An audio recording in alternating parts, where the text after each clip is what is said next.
Ikaw ba adunay gitugyan o gisangon kanimo? Unya sa maong gitugyan o gisangon kanimo, unsa may imong gibuhat? Ang Ginoo nag-ingon kanato nining adlaw nga magbantay kita kay wala kita mahibalo kung kanusa moabot ang takna nga moabot ang anak sa tao. Unya, before ani nga statement, miingon siya nga kung nakahibalo pa lang ang tag-iya sa balay kanusa moabot ang kawatan.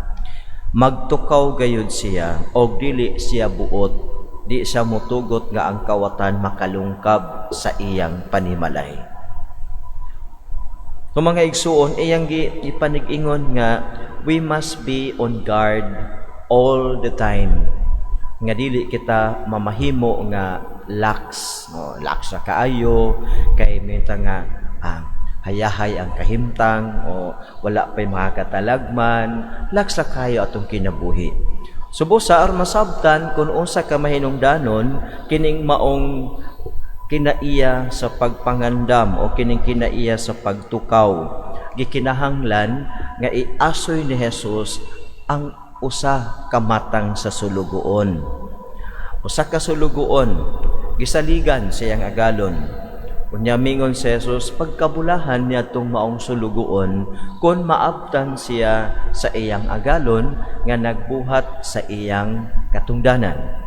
Apan kun ang maong sulugoon mosugod pag-abusar sa iyang pagkasulugoon og moingon nga layo pa akong ang panahon mobalik akong agalon, una mosugod siya sa pagbuhat og mga butang nga wala sa iyang katungdanan.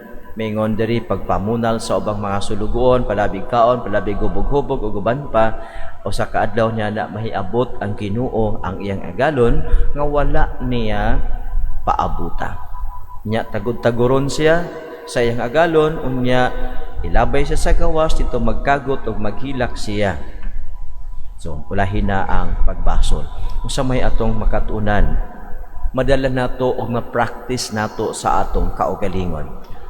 God wants you and me to be responsible and to have a sense of accountability.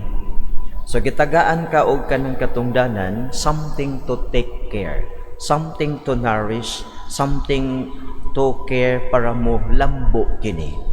And if you are given, know and behold, you are privileged. Privileged ka. Kay gihatagan ka sa Dios, ngano siyang gihatagan ka ni ana tungod kay ang Dios nakita niya nga makahimo ka sa maong buluhaton. Makahimo ka sa expected sa Ginoo. Now, karon nganong ma-fail kita tungod kay ang atong kinaiya mao ang hinungdan. Dili tungod kay bugat ra ang gihatag sa Ginoo nato, kay ang Ginoo nga labing gamhanan muhatag siya kanato og atong atimanon something to take care sumala sa atong capacity. It's not beyond our capacity. So tanaw na to nga ang tanan dunay mga gasa gihatag sa Ginoo. Gitagaan ka og kinabuhi. Giunsa nimo pag-atiman imong kinabuhi? Imo ba ning gigamit para nga kini mahimong mapuslanon? Or gigamit ba nimo ang kinabuhi nga para kini mahimong kadaot sa uban? Tanan man ta gitagaan og kinabuhi. This is something to take care. But ang uban kanato, wala nila makita kanang gitawag nga the responsibility of their lives. Ang nahitabo, ang ilang kinabuhi instead nga gift. Life is a gift. What happened? Life becomes a threat.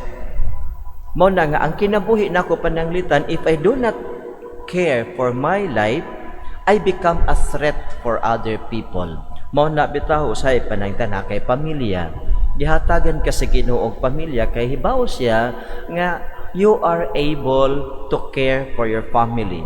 But if you forget nga mao na imong kinabuhi to take care of your family, if you forget that, Mahimo kang threat sa imong pamilya. Kung saan mo pagkahimong threat, mahimo kang irresponsible. Ikaw, amahan, di na ka mo atiman sa imong pamilya.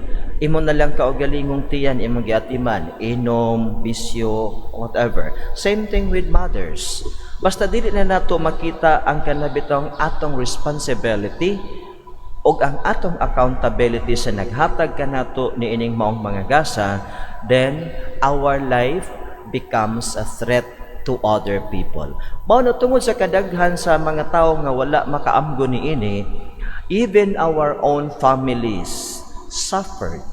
Even the children suffered because of irresponsible father and irresponsible mothers.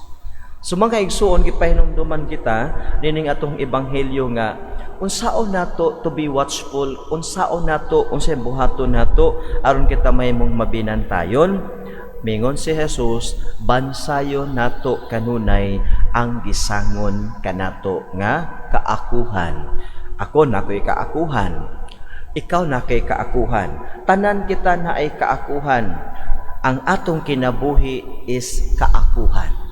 Responsibilidad na to atong kinabuhi. Saka na lang siya.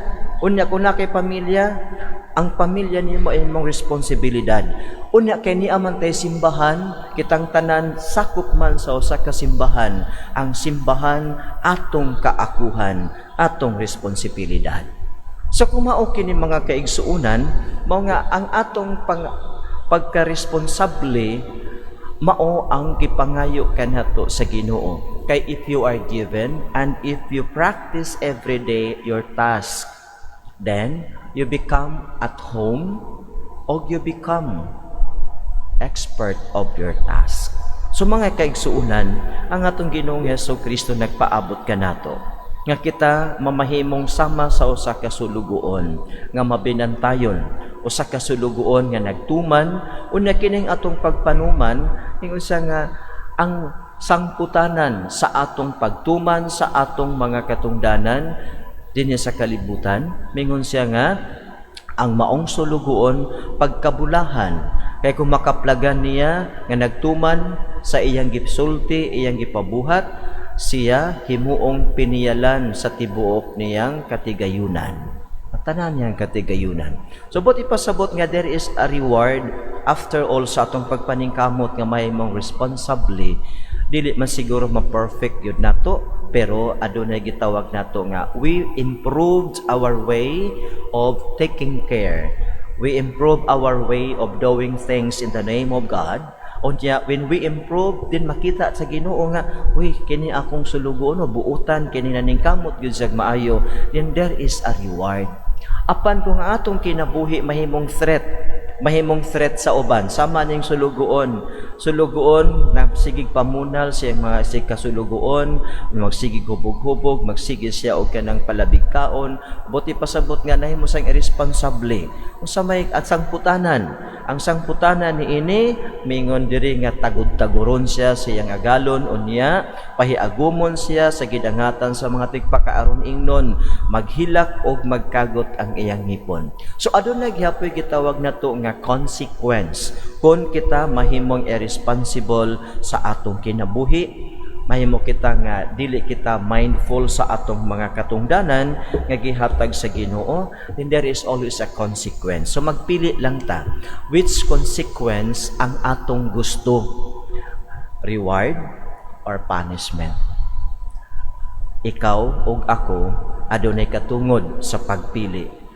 O unsa may akong pilion, then we receive at the end what is due to us.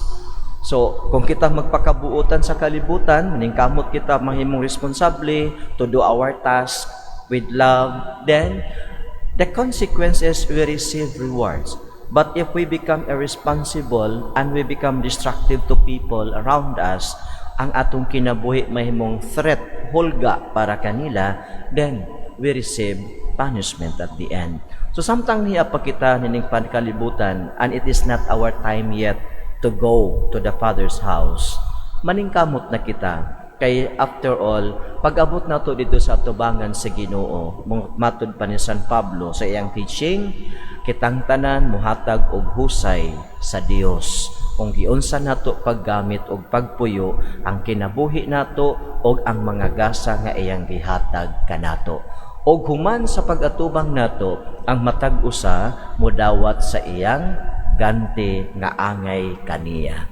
So, manang natin ito nga particular judgment. After we die, then we face God. Then, when we face God, God listens to our own stories. How we become responsible. How we become servants of God on earth. Or how we become irresponsible and destructive to other people. So kumao ni, ana ka nato, the key is in us. Mo na nga sama sa usa ka tag-iyas balay nga di gyud sa mutugot nga kawatan ang iyang balay. Mo po di ay ang kinaiyan nato, dili kita mutugot nga ma-miss nato ang opportunity to be responsible. Dili kita mutugot nga mahimo kitang lax aron nga ang atong kinabuhi sa kanunay anaa sa maayo nga padulngan. Kay kung kita mahimong lax sa atong responsibility, ang atong padulngan tuwa sa pikas. So mga igsuon, dining adlaw wag ipahinumduman kita unsa ka mahinungdanon kining word nga responsibility and accountability. Manindog kita og atong ipadangat sa Ginoo kining atong mga pangaliya. Moduol kita karon sa Dios og kaniya atong isalig ang tanan natong gikinahanglan sa atong pag-ingon. Patalinghogi kami, Ginoo. Patalinghogi kami, Ginoo.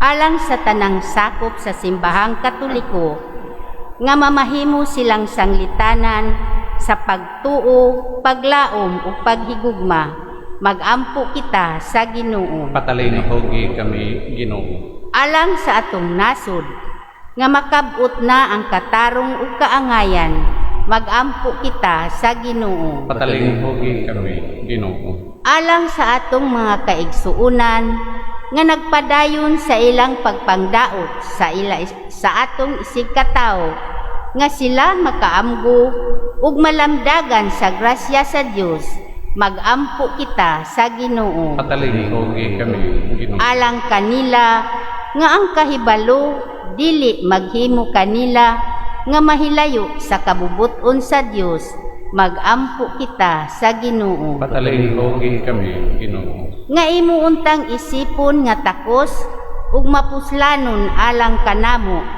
nga ang halangdong tupilo kamumot mabayaw ngadto sa altar sa mga santos, magampo kita sa Ginoo. Patalinghogi kami, Ginoo. Alang sa mga kalag sa atong mga igsuon nga makaambit na sila sa pagkabanhaw, magampo kita sa Ginoo. Patalinghogi kami, Ginoo.